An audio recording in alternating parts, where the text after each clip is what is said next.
49. I saw the deer return. I first noticed the deer on a January afternoon as I was cleaning near a window in a back room of my house. The deer was resting on the ledge of my patio wall with all four legs tucked under him. His head was up and his eyes were open. What alarmed me was that he was alone and in the open. I knew deer were usually in herds and would not rest exposed so close to a house. It was cold, but the sun was out. I prayed for the deer. For the next several hours, from various windows, I checked on the deer. He did not move. Throughout the afternoon, I prayed for him. I had a meeting that evening at church, and I was glad for the distraction. As I walked from the church parking lot into the church, I pulled the collar of my coat up around my mouth and nose because the air was so cold. During the meeting, I kept thinking about the deer and how cold he must be. Each time I thought of the deer, I prayed for him. As I returned to the church parking lot after the meeting, the wind was bitter cold. During my drive home, I resolved that I was going to sit outside on the patio with the deer all night. I couldn't bear thinking that he would be alone and so exposed in the cold. I planned to sit far from him at the other end of the patio so as not to cause him distress.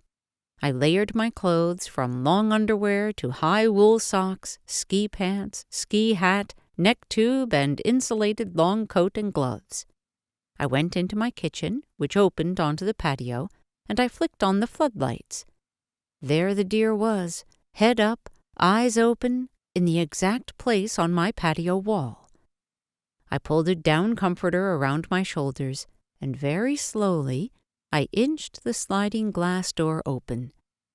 As soon as the deer saw my shadow moving onto the patio, he got up. He went up the very steep hill behind him and disappeared into the woods. In a way, I was relieved that the deer was gone. Now I could get a warm night's sleep in my cozy bed. Not seeing the deer made it easier for me to believe that he was fine and that he had returned to his herd. As I drifted off to sleep, I continued to pray for him. The next morning at work, I wondered intermittently how the deer was. Each time I thought about the deer, I prayed for him. Around noon, my daughter, who had stopped at my house, called me at my office. The reason for her call? "Mom, the deer is back, and he's on the patio ledge where you said he'd been yesterday." When I got home, the deer was back, not just on the patio wall ledge, but in the exact place where he had been the day before. The exact place. The deer was dead. I called a game commission officer to have the deer removed. As the man prepared the deer for removal, I asked him if he had any idea why the deer had died. "That's easy," the officer replied. "You can see here." He pointed to the deer's chest and left shoulder area. "You can see his chest and shoulder have been smashed. He must have been hit by a car." "I don't see how they could be crushed," I doubted, even though I could see the deer's chest was caved in and his left leg was dangling.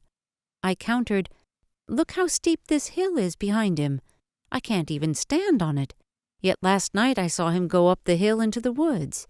And then today he came back down the hill to the exact same spot." The officer looked at the steep hill and then again at the deer's chest and shoulder.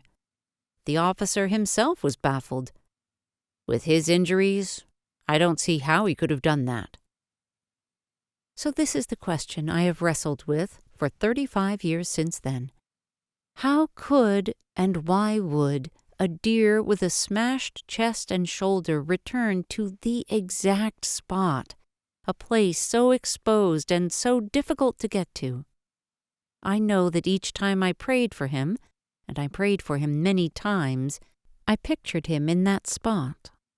At night, my moving shadow had scared the deer away. But in the morning, perhaps what he had felt in that place drew him back. Perhaps returning to that place was worth his final struggle. Did focused prayers concentrate God's love in that place? Perhaps. I have no other explanation for what I witnessed.